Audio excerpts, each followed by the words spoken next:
Hola, profesora Elena, ¿qué tal? ¿Cómo está? Nuestro grupo, que está conformado por Esther Ortega, Nayeli Garrido, Natalia Arenas y mi persona, Yamari Sánchez, tenemos el grato honor de hacer esta ponencia sobre las bacterias entéricas.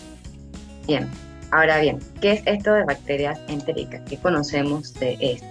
Bueno, las bacterias entéricas aquí vienen siendo son microorganismos que ellos habitan normalmente en lo que son en el intestino, pero ¿de quiénes? Están los intestinos de animales, también en lo que es el intestino de personas.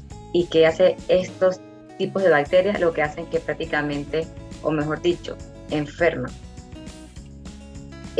Aquí en este proyecto lo que vamos a explicar es detalladamente todo lo que concierne con estas bacterias entéricas. Algunas de estas son lo que es la Helicobacter pylori, lo que es la Salmonella, está en lo que es el Vibrio cholerae, bacterias gram negativas, que son lo que es el Spirochetas treponema pallidum. Una cosa muy importante que quiero comentar de esto es que este tipo de bacterias, como le mencionaba, están en lo que es el intestino, como vemos en la imagen que está acá abajo, que si observamos, estas bacterias llegan al intestino. Más adelante en esta charla, dependiendo de qué tipo de bacterias mismo se va a explicar cómo ellas llegan a nuestro intestino, cómo llegan esto a poder que nosotros nos contagiemos a esto. Algo importante que quiero mencionarles es que en los alimentos son alterados por diferentes géneros de bacterias, y esto a su vez lo que hace es que puede servir como vehículo de patógenos a sus toxinas. Es decir, que estas bacterias llegan a nuestro organismo a través de lo que son los alimentos.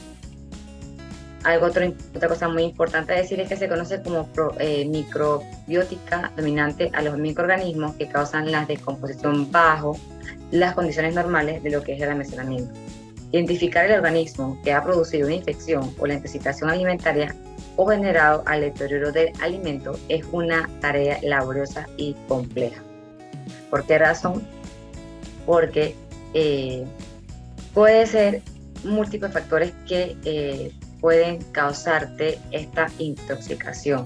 Entonces es a través de exámenes que los doctores hacen es que identifican que este síntoma es debido a una intoxicación alimentaria, y que esta intoxicación alimentaria es producida por una bacteria, que esta bacteria es lo que ha hecho que podamos exteriorizar nuestros síntomas.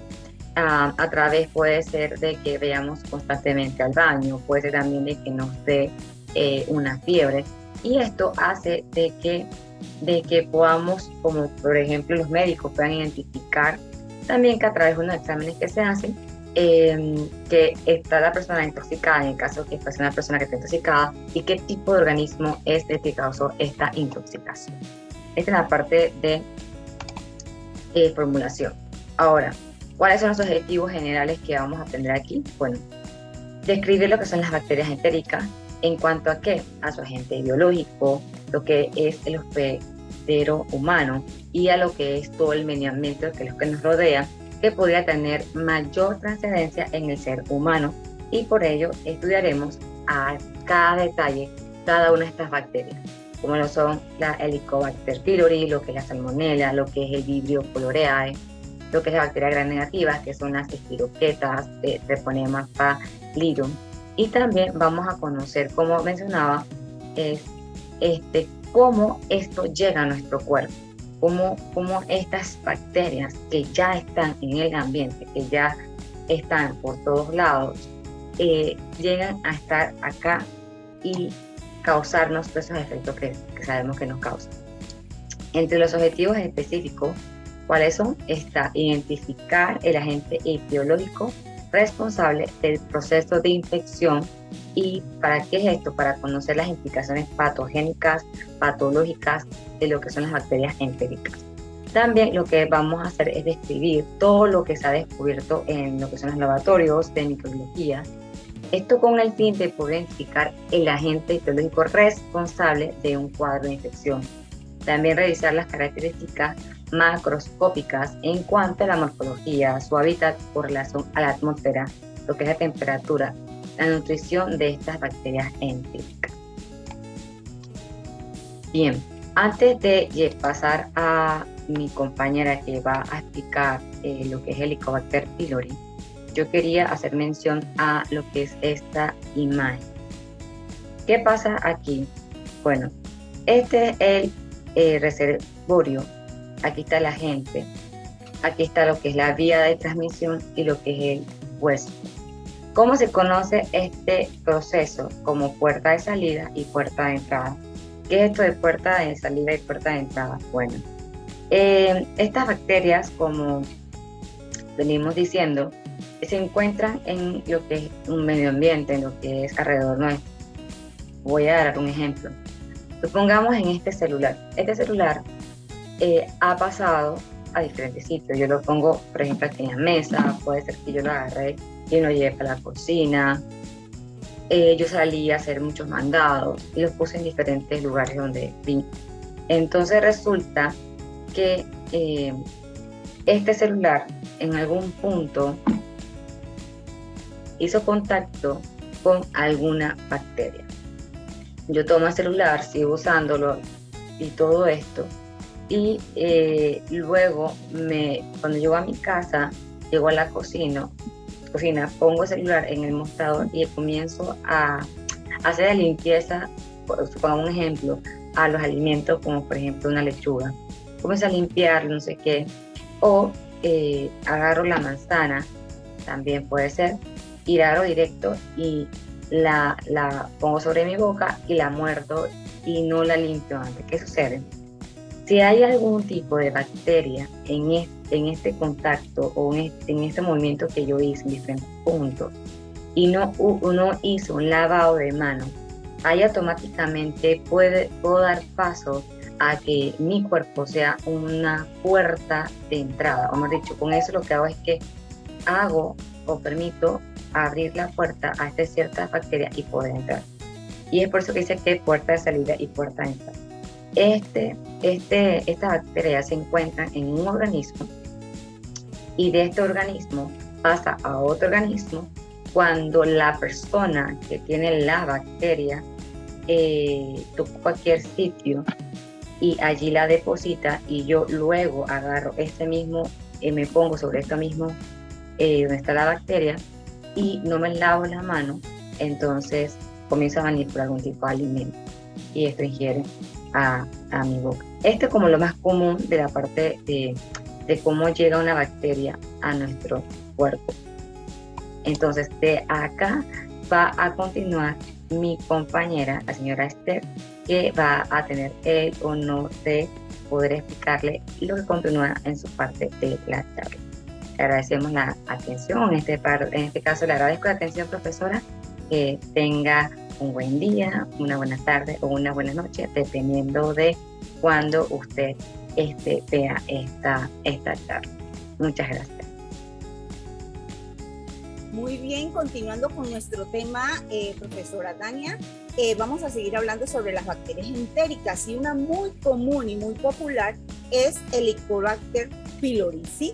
Esta bacteria, Helicobacter pylori, se produce cuando la bacteria, llamada a sí mismo Helicobacter pylori, infecta nuestro estómago y ella puede permanecer como huésped a través de toda su vida y manifestarse en forma aguda o crónica también. Es microaerofílico y posee múltiples flagelos, es decir, que esta bacteria tiene una forma espiral.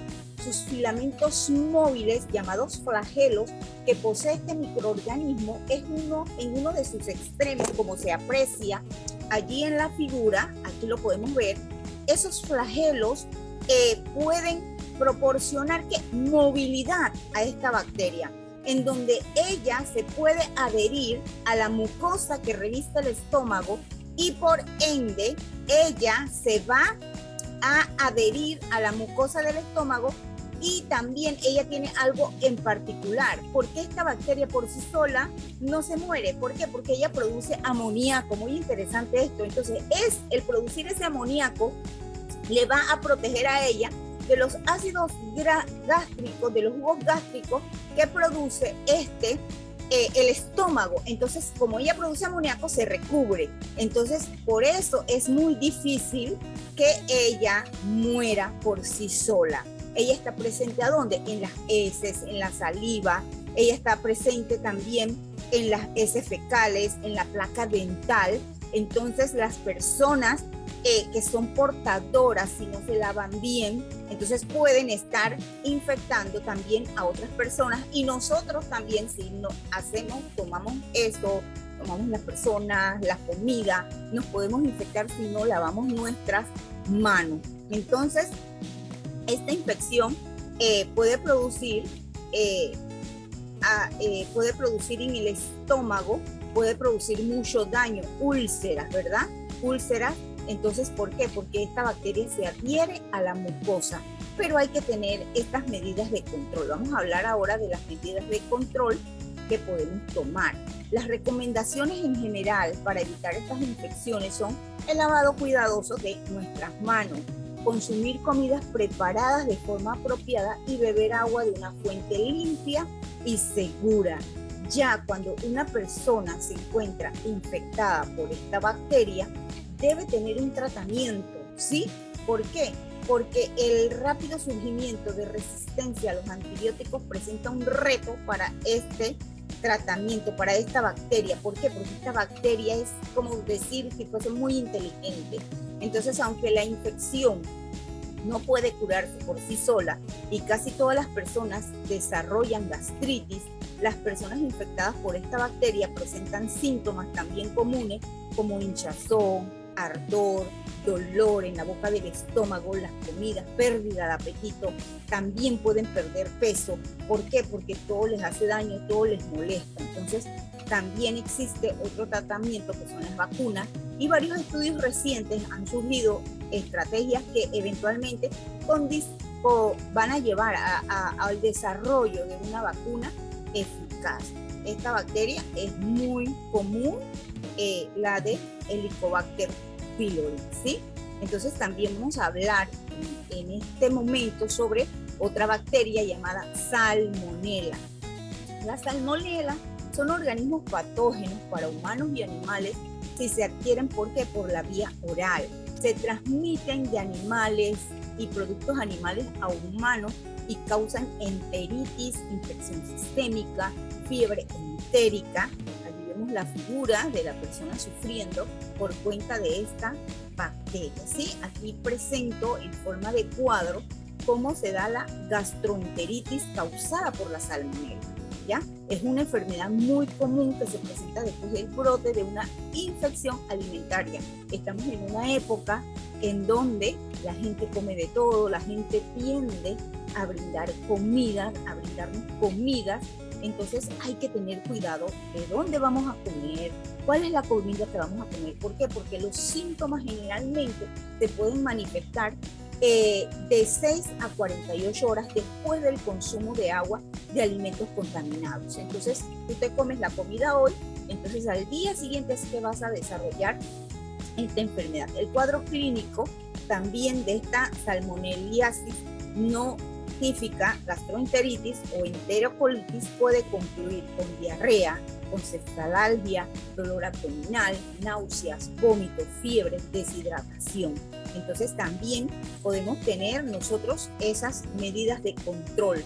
La gastroenteritis, los síntomas clínicos y la excreción del organismo se prolongan con antimicrobianos. En la diarrea severa es esencial la administración de fluidos y electrolitos. ¿Por qué? Porque al tener una diarrea, recuerden, nos vamos a deshidratar. Entonces, al deshidratarnos, perdemos esos electrolitos, la persona se va a sentir débil, pueden ocurrir muchas, en el cuerpo de la persona se descompensa, entonces hay que reponer estos electrolitos si la persona tiene una diarrea intensa. Entonces, las medidas de control siempre van a ser por parte nuestra. Debemos tomar esas medidas para prevenir contaminación de alimentos, de aguas de roedores, otros animales que prestan salmonela, alimentos infectados de carne, huevos, cerdos. Deben ser bien cocinados, los portadores no deben trabajar manejando alimentos, es muy importante. Así que hasta aquí la parte de la ponencia de mi persona. Para ustedes, profesora, vamos a cuidarnos en estos días, muchachas, vamos a cuidarnos todas y vamos a disfrutar de estas fiestas, pero cuidando lo que comemos para evitar una contaminación o una infección por este tipo de bacteria. Muchas gracias, profesora y compañeras, así que las voy a dejar en la grata compañía de mi compañera. Buenas noches, profesora. Vengo a seguir el PPT, la charla que nos correspondió. Yo voy a hablar sobre el vidrio colorado. Es una bacteria gram negativa con forma de un bastón curvo que provoca cólera en los humanos. Junto con otra especie de vidrio pertenece a la subdivisión de la gama de las protoebacterias. Hay dos tipos de vidrio colorado, que es la clásica y el TOR. Y son numerosos serogrupos. Durante siglos anteriormente la enfermedad siguió siendo muy desconocida en Europa, extendiéndose principalmente en Asia y en África. La primera mención de esta enfermedad fue en Europa en 1503. Fue por un oficial portugués al regresar de la India. Contando con esta enfermedad, contagió y hizo causar 20.000 muertes. ¿Cuáles son las causas? Los efectos mortales de esta enfermedad es el resultado de una toxina que se hace en los intestinos delgados. Esta toxina hace que los organismos segreden enormes cantidades de agua, lo cual genera diarrea y rápida pérdida de líquido y sales, que son los electrolitos. Es posible que la bacteria cualquier persona la puede contagiar, pero hay personas que no le salen lo que viene siendo los síntomas, pero se pueden contagiar por medio de las heces, porque ya que se puede contaminar mediante ya sea de los alimentos o los suministros de agua. ¿Cuáles son los principales o los primeros países que contienen esta enfermedad? Son África, India, México, América del Sur y también América Central. La bacteria se puede hallarse en los lugares que están las frutas y los vegetales crudos, los mariscos, las aguas potables o de pozo y los granos, las aguas superficiales, no las aguas potables. ¿Cuáles son los síntomas de dicha enfermedad? Más que nada es, como acabo de decir, diarrea, náuseas, vómitos, deshidratación. ¿Cómo se elimina la bacteria? La bacteria del cólera hace que uno tenga que hacer heces durante 14 días consecutivos para poder eliminar la dicha bacteria. Igualmente pueden ser contagiadas otras personas a través de aguas contaminadas, como lo acabo de mencionar, y es muy importante que las únicas personas o los únicos humanos que no pueden contagiarse son los bebés recién nacidos que aún lactan. ¿Cuáles son otros síntomas? Fatiga, ojos hundidos, presión arterial baja, latidos de corazón irregulares, escasez de orina, deshidratación, que es muy importante, y también hace un desequilibrio de electrolitos, como por ejemplo los choques y los calambres musculares. Cuando uno debe de ir a consultarse a un médico, el riesgo del cólera es leve en los países industrializados, es decir, que incluso en las áreas donde está presente es poco probable que se contagie, pero sin embargo tampoco es imposible. Si manifiesta una diarrea intensa después de visitar una área que tenga cólera, uno realmente tiene que consultar a su médico, buscar tratamiento inmediato. La deshidratación es una grave emergencia médica que requiere atención inmediata. Otros factores de riesgos son las malas condiciones de higiene, la reducción o ácido gástrico, los mariscos crudos o los pocos cocidos, las complicaciones también, la exposición en el lugar, la mala limpieza, ingerir agua que no esté potable y entre otras. ¿Cómo se previene la enfermedad? Lavarse las manos, utilizar jabón frecuentemente, consumir solamente agua potable, vacunarse, evitar el sushi, los mariscos, consumir frutas que tengan cáscara para poder uno pelarlas y así consumirlas. Consume solamente alimentos que están compuestamente cocidos.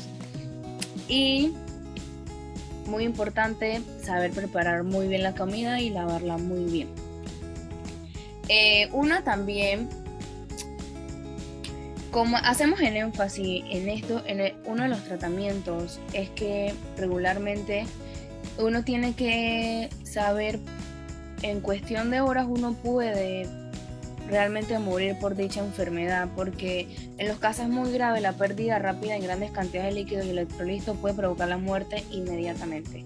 En situaciones extremas ya las personas que no reciben tratamiento pueden morir por deshidratación y shock en horas o días después de que desaparezcan los síntomas del cólera. Así que es muy importante, más que nada, primeramente, vacuna y seguir entonces las indicaciones y las prevenciones. Muchísimas gracias, profesora, que tengan muy buen día.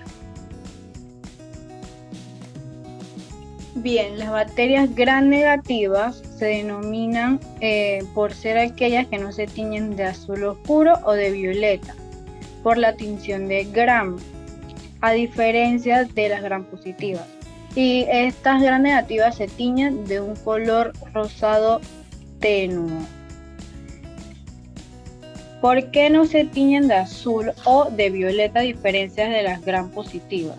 Las bacterias gram negativas presentan dos membranas lipídicas entre las que se localiza una fina pared celular de peptidoglicano, mientras que las bacterias gram positivas presentan solo una membrana lipídica y la pared de peptidoglicano es mucho más gruesa.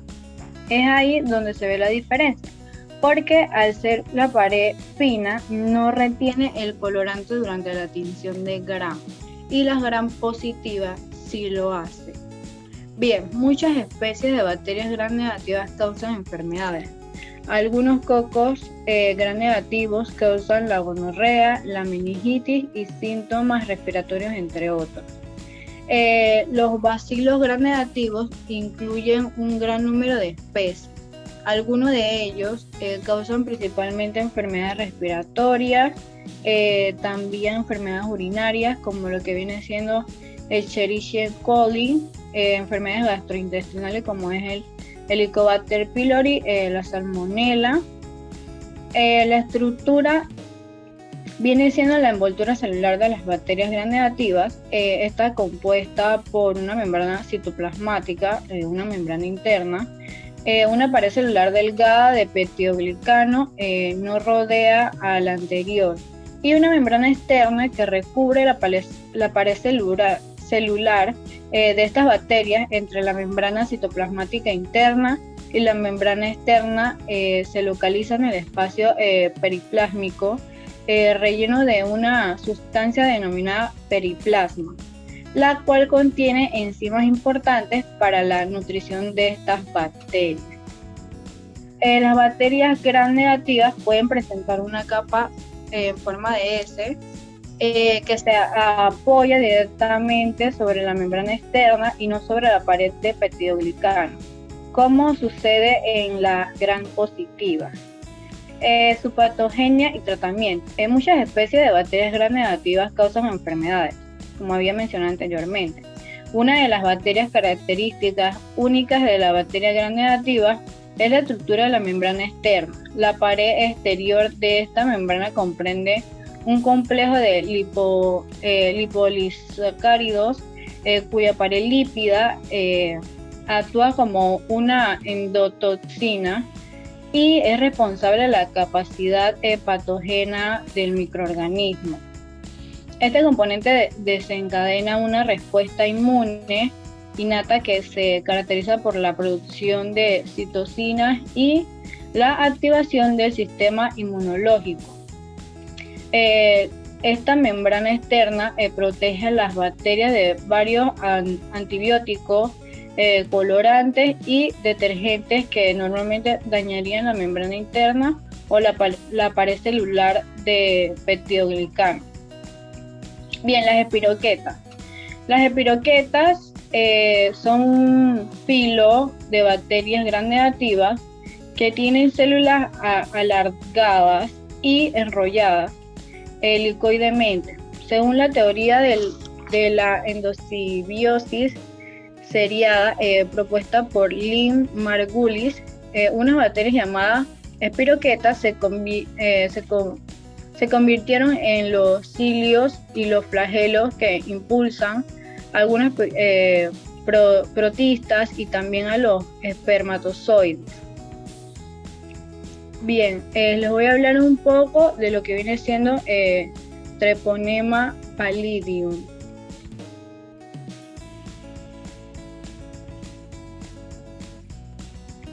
Bien, altamente contagiosa, es causante de varias enfermedades del ser humano, principalmente la sífilis.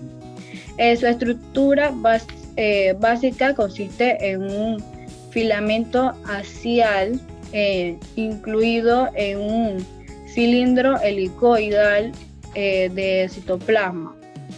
El filamento es morfológicamente similar al flagelo bacteriano y otorga movilidad.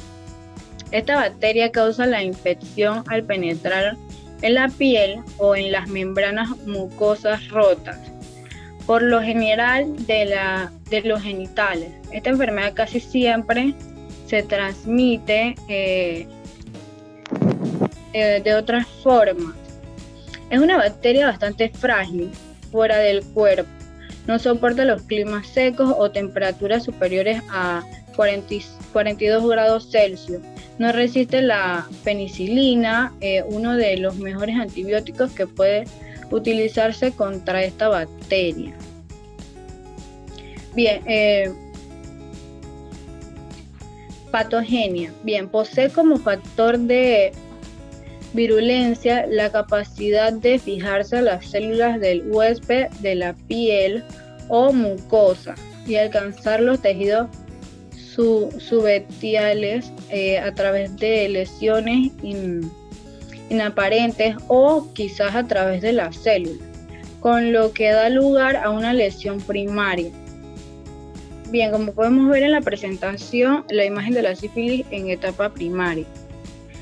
Las etapas de esta enfermedad. La etapa primaria, después de un periodo de incubación de 10 días a 6 semanas, en el sitio de incubación o en la boca, el pene, la vagina o el ano, se presenta una pápula no dolorosa que rápidamente se ulcera, convirtiéndose en una llaga circular u ovalada de borde rojizo parecida a una herida abierta.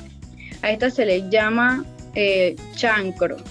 Es característica su consistencia cartilaginosa con base y bordes duros. En el varón, los chancros suelen localizarse en el pene o dentro de los testículos, aunque también en el recto o dentro de la boca, en los genitales externos, mientras que en la mujer las áreas más frecuentes son cuello uterino y los labios genitales mayor y menor. Durante esta etapa es fácil contagiarse con la secreción que generan los chancros. Una persona infectada durante esta etapa puede infectar a su pareja al tener relaciones sexuales sin protección. El chancro desaparece al mes o mes y medio, pero no porque el enfermo se esté curando, sino porque la segunda etapa está por empezar. Bien, la etapa secundaria de la sífilis o segunda etapa puede presentarse medio año después de la desaparición del chancro y dura de 3 a 6 meses, provocando ronchas indoloras llamadas clavos sifílicos en las palmas de las manos, en las plantas de los pies, también provoca fiebre, dolor de garganta y de articulaciones, entre otras. Cuando la segunda fase termina, la sífilis permanece en el organismo durante mucho tiempo hasta que vuelve a desaparecer y aparece lo que viene siendo la tercera fase, la etapa terciaria de la sífilis. Esta fase, entre 1 y 20 años después del inicio de la infección, la sífilis se vuelve a despertar para atacar directamente el sistema nervioso o algún órgano. En esta fase se producen los problemas más serios y puede llegar a provocar la muerte. Algunos de los problemas son trastornos oculares, cardiopatías, lesiones cerebrales, lesiones en la médula espinal, entre otros. Bien, el diagnóstico de esta enfermedad se hace mediante exámenes de líquido de la úlcera, ecocardiograma, también exámenes de sangre para buscar la bacteria de la sífilis, entre otras. Su tratamiento se trata con lo que viene siendo la penicilina, puede matar a la bacteria pero no revertir el daño producido durante la primera y la segunda fase. Bien,